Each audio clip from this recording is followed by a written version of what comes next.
What's going on, Yu-Gi-Oh fans? PlotArmorCards in the house, and today I'm coming to you with my updated Melffy deck from Power of the Elements. Melffys overall are one of the most fun and most affordable decks that you can pick up, plus they just got new support. So if you've never tried this deck out, this is definitely something I would recommend that you pick up. And without further ado, let's get started, guys. And of course, if you like what you see, don't hesitate to like, comment, and subscribe. And now let's get into the monsters. So first of all, for the monsters, I like to play 3 copies of Melffy Wally. Now this is the one of the new support cards that just came out from Power of the Elements. Now this card's effect is if your opponent normal or special summons a monsters except during the damage step, or an opponent's monster targets this card for an attack, you can return this card to the hand. Then you can special summon 2 Melffy monsters from your deck with different names from each other except Melffy Wally. During your end phase, you can special summon this card from your hand. You can only use each effect once per turn. Now this card is insane for this archetype because it lets you search almost any card in this deck, any monster at least, and that's insane because it pops off so many combos going into it. So definitely I would recommend this card at 3. This card is amazing, and on top of that, it's just a really exciting new card. Then moving on, I like to play 3 copies of Melffy Puppy. Melffy Puppy is also a great card. Melffy Puppy's effect is if your opponent normal or special summons a monsters except during the damage step, or if an opponent's monster targets this card for an attack, you can return this card to the deck. Then you can special summon 1 level 2 or lower beast monster from your deck except Melffy Puppy. During your end phase, you can special summon this card from your hand. You can only use each effect once per turn. So as we discussed earlier, Melffy Wally has this ability to special summon any Melffy monster. So you can use its effect to special summon this, then further use this thing's effect in order to special summon more monsters and pop off even more combos. So for sure, I would say this is a 3 of as well. Next, I like to play 3 copies of Melffy Caddy. Melffy Caddy is also a really good card for this archetype. Let me just straighten this out. There we go. Now, this thing's effect is essentially the same if your opponent normal or special summons a monsters except during the damage step, or if an opponent's monster targets this card for an attack, you can return this card to the hand. Then you can add 1 beast monster from your deck to your hand, except Melffy Caddy. During your end phase, you can special summon this card from your hand. You can only use each effect of this card once per turn. Now, this card is even more broken than it was before. Before it wasn't as good as Puppy, I would say, because this goes directly for the special summon and this allows you to add to your hand. However, this card has the ability to pop off some nice combos with a new card that we're going to be looking at next. So next, I like to play 2 copies of Melffy Penny. Now, I'm only running this at 2 just because I do run a couple of other tuner monsters as well. For example, Valerie Fawn. I like to use that because of the card Naturia Beast, and I do like to use Hoppier Squadron just because it has the quick effect and whatnot. So if you really wanted to, you could run this at 3. I completely see that. But this card's effect, if a face-up beast monster you control was returned to the hand this turn, except Melffy Penny, quick effect, you can special summon this card from your hand. Then immediately after this effect resolves, synchro summon 1 synchro monster using this card you control and Melffy monsters in your hand. During your end phase, if this card is in your graveyard, you can target 1 Beast Xyz monster you control, attach this card to it as material. You can only use each effect of Melffy Penny once per turn. So that is insane. I would definitely recommend using this card. And it's just really good because pretty much all of these cards return themselves to the hand. So, for example, or if an opponent's monster target this card from an attack, you can return this card to the hand. So it has insane potential, plus synchro summoning from the hand. That is insane, guys. So definitely would recommend picking this up. If you want to run this at 3, I can completely understand that.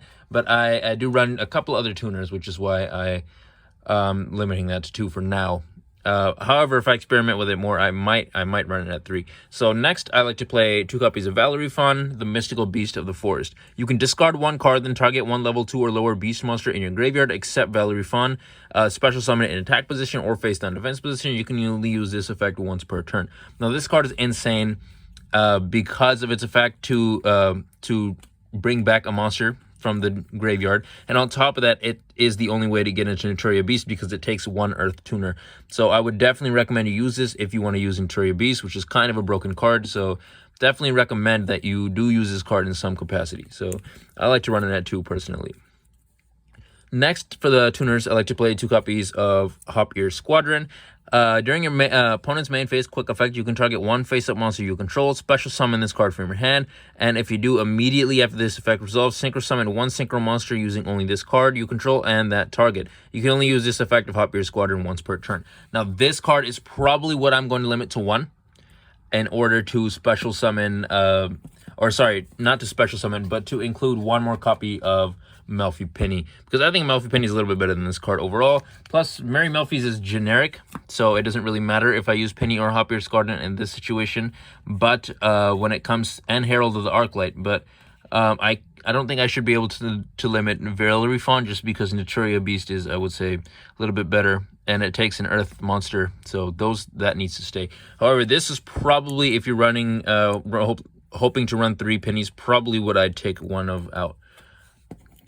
Next are some more non-tuner monsters. I like to play 2 copies of Mind Mole.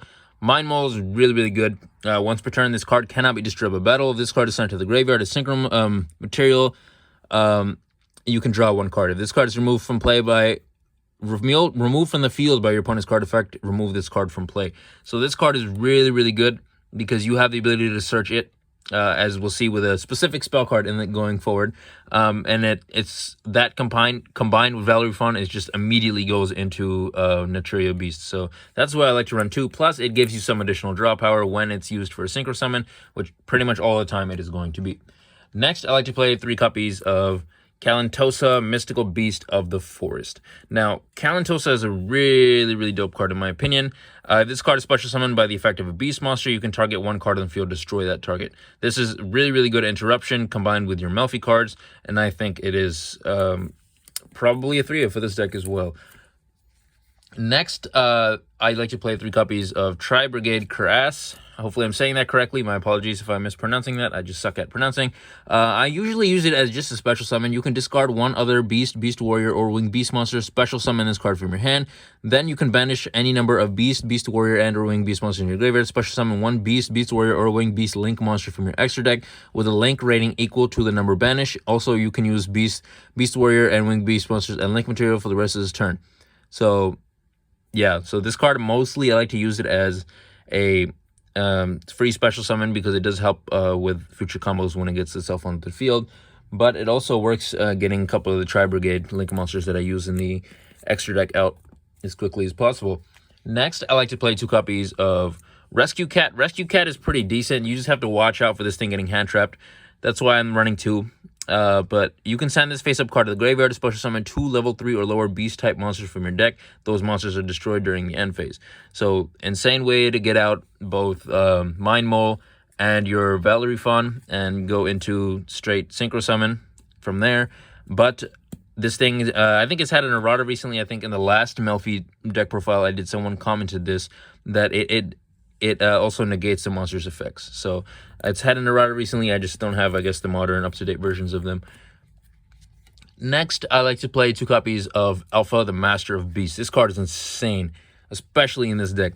Cannot be normal summoned. Set must first be special summoned from the hand, while the total attack of monsters your opponent controls is more than that of the monsters you control. You can target any number of beast, beast warrior, and or winged beast monsters you control, return them to the hand, then you can return face-up monsters your opponent controls to the hand, equal to the number of cards you return to the hand. Also, for the rest of this turn, Alpha, the Master of Beasts you control cannot attack directly. You can only use the effect of Alpha, the Master of Beasts once per turn.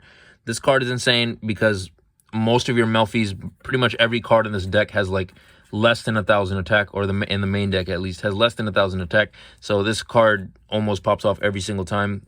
I don't remember off the top of my head if there's a situation that it doesn't work, unless obviously you're going first and your opponent has nothing on the field yet. But that's plus this just has potential to bounce off a lot of cards that your opponent might have on the field and get them out of the way. Next, for the hand traps, I like to play 3 copies of Ghost Ogre and Snow Rabbit. Now, Ghost Ogre and Snow Rabbit is just, I would say, the budget option for me. But obviously, if you have Ash Blossom or whatever other hand trap you want to run, DD Crow, whatever it is, can definitely take a look at that. And definitely, I would say, are worth picking up and using. It just, I would say, depends on your preferences and your financial constraints at the time. So, moving forward for the spell cards. So, first of all, I like to play 3 copies of Obedience Schooled. This card is really, really good. If you control no monsters, special summon 3 level 2 or lower beast effect monsters with different names from your deck, but their effects are negated. They're also destroyed during the end phase. For the rest of this turn, after this card resolves, you cannot special summon monsters except beast monsters. So this card is insane because it helps spam a bunch of monsters on the field. On top of that, you can summon and keep summoning more from your hand, and it just has insane potential to do so much. So definitely, I would say recommend running this card. Next, I like to play 2 copies of Melffy Hide and Seek. This card is pretty decent too, just because it definitely does help recycle cards from the grave. First time each beast monster you control would be destroyed by a card effect this turn, it is not destroyed, plus it gives a little bit of protection. You can target 3 beast monsters in your graveyard with different names, shuffle them into the deck, and then draw 1 card. You can only use this effect of Melffy Hide and Seek once per turn. Plus, it also does help recycle things like Rescue Cat, so it kind of makes up for the fact that I'm not running 3. So if by any chance something happens to it, you could always just shuffle it in with Melffy Hide and Seek, and then you can hope to use it again in the future. So definitely a great card. Next, I like to play 2 copies of Ares Rock Sunrise. Target 1 beast type monster in your graveyard, special summon that target, and if you do, all face-up monsters your opponent controls currently lose 200 attack, not 2,000. For each beast, plant, and winged beast type monster currently in your graveyard, you can, until the end of this turn, you can only activate 1 of these per turn. This card is insane. It has the ability to pretty much bring back every single card in this deck, so for sure. Now, one thing I would like to say for this next card, I like to play 2 copies of Melffy Tag. It just lets you target a Melffy monster in your graveyard, special summon it. You can only activate 1 Melffy Tag per turn. Now, I do have Melffy Staring Contest on the way. It's one of the newer cards. It just hasn't come in the mail yet. So if the second Melffy Staring Contest comes in, this will probably be switched out just because this is Melffy specific, and I do run cards in this archetype that are not Melffy, so this kind of would be dead if I didn't have a Melffy in the grave. So definitely, I would think would switch these out for Melffy Staring Contest, and that will probably happen in the next week or so as soon as they come in. And then lastly, for the spell cards, I like to play 1 copy of Called by the Grave. Of course, this is one of the better cards to get around certain hand traps and whatnot, so for sure, I would say you need to play this. Moving forward, for the extra deck, so I like to play 2 copies of Merry Melffys. Now, this card is, I really, really like this card. It's one of the newer supports as well. Its effect is it takes 1 tuner and 1 non-tuner monster, so it's generic. But if this card is special summon, you can target 1 face-up monster on the field, return it to the hand. If your opponent normal or special summons a monsters, except during the damage step, or if an opponent's monster targets this card for an attack, you can return this card to the extra deck. Then you can special summon 1 Melffy Xyz monster from your extra deck. You can only use each effect once per turn. So I think this card is really, really good. The only reason I had it limited to 2 is because I have a couple other synchro monsters that I think are also really, really good. Next, I like to play 2 copies of Naturia Beast. Now, I cannot play one of these. This card is just way too good at negating. And so the way spell cards work right now is that I would say it's one of the best negates overall in the game, and it really has the potential to shut your opponent down. It takes 1 Earth Tuner plus 1 non-tuner Earth monsters. When a spell card is activated, quick effect, you can send the top 2 cards of your deck to the grave, negate the activation. If you do, destroy it. This card must be face up on the field to activate and resolve this effect. So it takes 1 Earth Tuner plus 1 non-Earth Tuners, like I've said like 4 times now, but Valerie Fawn that's what reason I use it. And it's not once per turn. So you have the ability to just shut your opponent out of spell cards entirely, which can slow down so many different decks. And I really, really love this card because it actually has won me a lot of different duels. My friend was using an Elemental Hero deck. I think I brought this up last video too. But that's his favorite deck to use, so he uses it a lot. But every time I get Naturia Beast, he loses. He can't do anything. But next, I like to play 1 copy of Herald of the Arc Light. Now, I used to run this at 2, but I had to make some room for Merry Melffy, so I felt like this at 1 probably be the best way to go. So it's just generic 1 tuner plus 1 non-tuner monsters. Any monster sent from the hand to the main deck to the graveyard is banished instead, which can screw over a lot of decks. You'd be surprised. When a spell or /trap or monster effect is activated, quick effect, you can tribute this card, negate the activation, and if you do, destroy that card. This card is sent to the graveyard. You can add a ritual monster or ritual spell from your deck to your hand. Now, that last part doesn't really matter to us as much. However, that ability to just send everything to the banished zone plus the negation is necessary, I would say, for this deck, and really does help out. Moving forward are the Xyz monsters. I like to play 2 copies of Melffy of the Forest, 2 copies of Joyous Melffys, and 2 copies of Melffy Mommy. Now, It's possible in the future I might cut one of these to one or something like that, just to find some little bit extra deck room, because I am gonna try experimenting a little bit with the rank 2 and the link 2 sprite monsters, because I feel like they have potential in this. But it's possible I might just save those for a specific sprite slash Melffy deck build, because I know that's pretty popular and it works pretty well as well. So that might be coming up in the future. Something to look out for. And then lastly, I like to play one copy of Sky Cavalry Centuria. It just takes 2 level 2 monsters, cannot be destroyed by battle when it has material. At the end of the damage step, if this card battled an opponent's monster, you can detach 1 material from this card, return that card to your opponent's hand. So there's a decent amount of just like generic rank 2 monsters. I just wanted to kind of use this as a symbol. Pretty much any generic rank 2 that you feel works best could probably work here. But I think Sky Cavalry Centuria is pretty good, so that's why I use it. And then a couple of link monsters. I like to play one copy of Tri-Brigade Fairjit, the Baron Blossom. I don't know why I couldn't say that. And one copy of Tri-Brigade Shirag, the Ominous Omen. And then lastly, I like to play one copy of Access Code Talker. And if you'd rather feel like you want to play Appaloosa, you can. It's just, you know, X limited to 15. So that would be up to you of which way you want to take that. But I think this deck has a couple negates already in it. So I wanted to go a little bit more firepower for this, just because I want to be able to deal some damage. Because a lot of my monsters are weaker in terms of attack points. So that's why I went for Access Code Talker over Appaloosa. But anyways, guys, I think overall this deck is really, really good. The new support, honestly, is great. Plus, it's so cheap. It's like 7-8 cents each. This deck overall, I think, cost me like 20 bucks. I'm not gonna lie. It's very, very cheap overall. Some of the options, obviously, like Access Code Talker and whatnot, are a little bit more expensive. But overall, this deck is super cheap. Its main core and whatnot is super cheap. Super fun to play, super fun to pick up. And they're super easy to pick up too. So I would definitely recommend, if you haven't tried out Melffys, or if you're trying to get into Yu-Gi-Oh for the first time, or get back into Yu-Gi-Oh after a long time, Melffys are definitely a cheap and fun way to do it.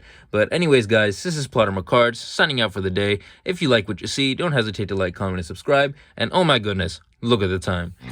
It's time to do